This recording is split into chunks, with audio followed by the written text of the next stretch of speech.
So we're all on a journey, and some people, when they go on a journey, they really get into the detail of what they're going to pack, where they're going to go, and they have lists and itineraries, and it's really organized scene. And sometimes things go as they planned, and sometimes they don't. Other people will just kind of wing it, they maybe buy a ticket or get in their car and just go, okay, where are we going, right? And just drive somewhere. And sometimes things work out and sometimes they don't. But behind it, there's us, the person who's made a decision that I'm going to do something. So we've all come into this world because we had plans of things we wanted to do, things we wanted to achieve. And we had desire for a material sense enjoyment. That's why we're given a material body, to try and satisfy our different desires. So as I was saying mentioned on Friday night, I went for a walk along the beach the other day, and there was a dolphin not very far out. I was down at Grange, and to start with, it was just, you could just see this little bit of a fin, and it was going straight. Dolphins usually do that, right? And that's when you sort of, if you're in the water, I wasn't, but if you're in the water, that's what you're hoping for, right? Mm-hmm. You're hoping that there'll be a little bit of a movement, that kind of makes your heart go, oh, okay, I'll be all right.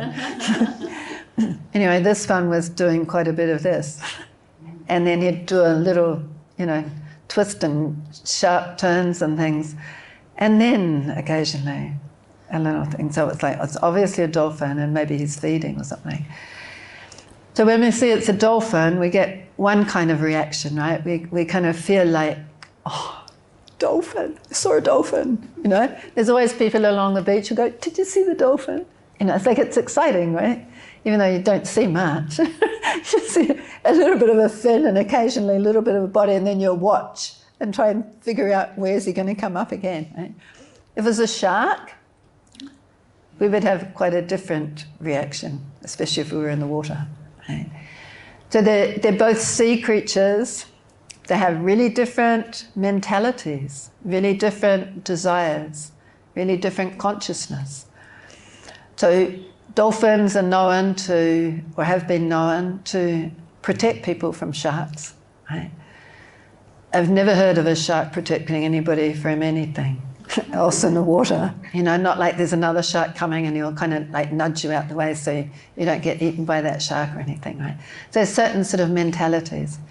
So I saw that, and then along a bit further, there was this, it was about this big, right, on the ground, right, on the water's edge, and it was all jelly, right, and quite thick, maybe like this thick, all different kind of textures and colours and stuff. And someone said, oh, they're really poisonous, and it's like, yeah, maybe, I don't know, but I wouldn't want to test it. So there's another living entity, and he was on his journey, going through life, just like the dolphins and the sharks, going through their journey in life. This particular fellow, his journey got abruptly stopped because the tide went out and he was stuck on the shore, and I don't think anybody was going to try and ease him back into the water. I don't even know how you would. But so, and there's me on my little journey in life, and each one of us are on our journey.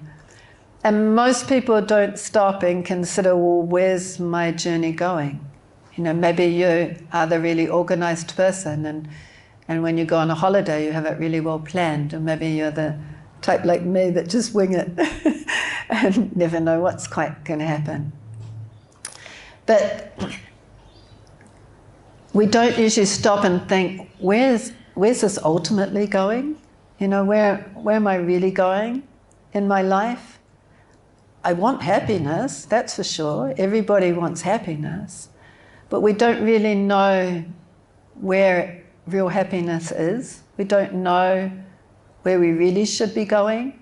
You know, we just have this idea that if I can have more enjoyment than pain, then I'm doing well. If I can get through life with as little suffering as possible, and, you know, smooth relationships, work's okay and all that kind of stuff, then, you know, pretty good.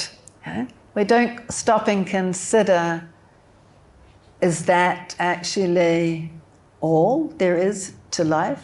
Am I just going to go through the motions and just trying to make sure I have as much enjoyment and as little pain as possible? Yeah. Is that the goal? And then when I get to the end, like I did hear there's a saying that's like, at the end of a person's life, no one says on their deathbed, I wish I'd worked more, right? But that's mostly what people do. We spend our life just working and working, and you know, we have this plan. Our journey in life is just to work and to eat and to try and have a nice time. And we don't stop and consider. Great spiritual teachers have said since time immemorial, there's another goal. There's another goal altogether, and that is a spiritual goal. And when we were going through school, we all learnt Darwin's theory of evolution, that you're just a random bunch of chemicals that somehow or other came together over a really long period of time. And at death, those molecules and everything will just go back to the dirt, or they'll make up some other form. And so there isn't any real purpose apart from what he called survival of the fittest. But nobody survives. No one, right? No one gets out, no, well, there's a saying, right? No one gets out of here alive. But we do, we do. The spirit soul never dies. You are an eternal spiritual being, just temporarily here, going through this particular life. And while we have the opportunity to be able to question, who am I? Why am I here? What the hell is this all about? And how can I deal with challenges that come my way? You know, like, there's so many people in the world that are really struggling, you know, really having incredibly hard time, whether it's physically, emotionally, mentally, anything, right? So many people here, the same, right? And it's like, is there a purpose to all this? And it's like, yes, the journey through life is to come to know who we really are and to become free from the cycle of repeated birth and death. And if you can have some enjoyment while you're here, great. But don't make that pursuit the actual goal of our life, because it won't bring us the happiness and the satisfaction and the fulfillment that we're actually seeking. And we don't know how long we have, so we should make the most of the time. Like I saw today, there was, I can't remember, I wrote down, but I've forgotten what it was. I think it was a drummer for, what was the band called? Foo Fighters, yeah. And you know, people were just like shocked that the guy died, right? Because he was only about 50 or something. But they, you know, I can't remember, like I said, I can't remember what the wording was, but you know, basically just shocked. You know, that person died, like, he's famous. Right? He's not 80 or 90, you know. How come he died? You know, and the same when Shane Warne died, right? What? You know, he was famous. How come he died? You know?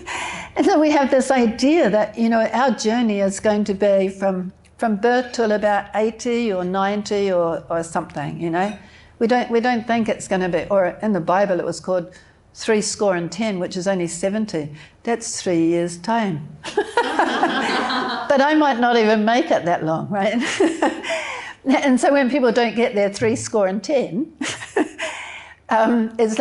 it's like people are shocked, you know. So we don't have a contract as to how long we're going to be here for. You know, none of us know. And so we should use our time really wisely to actually try and achieve the real goal of life, the real goal of the human form of life. The dolphins, this big jellyfish thingy, you know, the birds or whatever, they don't have that ability or the luxury to be able to question, who am I, why am I here, where am I going, what is this journey about, really, you know? And for most people, if they do ask, then you kind of feel a little bit isolated, because most people will go like, well, what would you worry about that for, you know? Just enjoy life. And it's like, well, you know, I just stubbed my toe, or I've got a, you know, cracked tooth, you know, so what do you mean I'm just going to enjoy life? I've got to go to the dentist, or, you know, whatever it might be, you know, there's pleasure and there's pain. But it's like the human form of life is this amazing opportunity to make our journey worthwhile, to make our journey complete, to make it so that we can help others physically, mentally, spiritually is most important, and to help ourselves spiritually also, to use this precious opportunity that we have to know who we are and what is our source, where have we come from. We didn't just evolve from a bunch of molecules. We didn't just, you know, move from being in a monkey family, or, you know, last time round I was an ape and this time I'm a human being, right? There's all different species. A person's traveling, but they're not, it's not one species is turning into another. But I have this opportunity as a spiritual being, not as a hunk of meat, not as a bunch of cells, you know. There's this amazing design to this body, and part of that design is the ability to question, who am I, where am I going, and to find a real important destination to head towards. That is spiritual life, heading in a spiritual direction back to our original source. Not a random journey. There's a clear path that a person can take to make it so that it's more direct, right? When you go on a journey, you know, you can take different ways to get there, right? When I was young, well, it's getting late, sorry. When I was young, I used to hitchhike around New Zealand, or the North Island anyway. I didn't work very often, so I figured if I had my, I made my life really simple, I wouldn't need to work very often, and I valued my free time more than having nice things. And so in those days, hitchhiking was safe, and it was mostly like traveling salesmen and stuff. And so I'd just catch a ride, and I would inevitably go wherever they were going because they were driving. And so I was like, oh yeah, I'll go there. And, you know, check that place out, and then, you know, catch another ride and go somewhere else. I must have caused my parents like a total heart attack. But, you know, when you're a teenager, you don't even think about that stuff. You know, parents, it's like, they're all right. You know? And no mobile phones to let them know that you're okay either, right? So my journey was just, you know, wherever the wind was blowing, basically. But spiritual life is a very direct, or it can be a very direct journey. So we want to make it, because we don't know. You know, we don't know whether we're going to, you know, have a heart attack, or, you know, whatever's going to happen before our 70, or, you know, we get to 90 or whatever it might be, you know. So to make the most of the opportunity we have now. So Lord Gauranga, we celebrated his appearance last week. He offered this really easy process of meditation. So it's a nice, simple, direct route back home. Just chant, chant, and be happy, chant, dance, and be happy, basically. And head back home. Straight, not, oh, I'll just check this. Oh, I'll go over here. Thank you.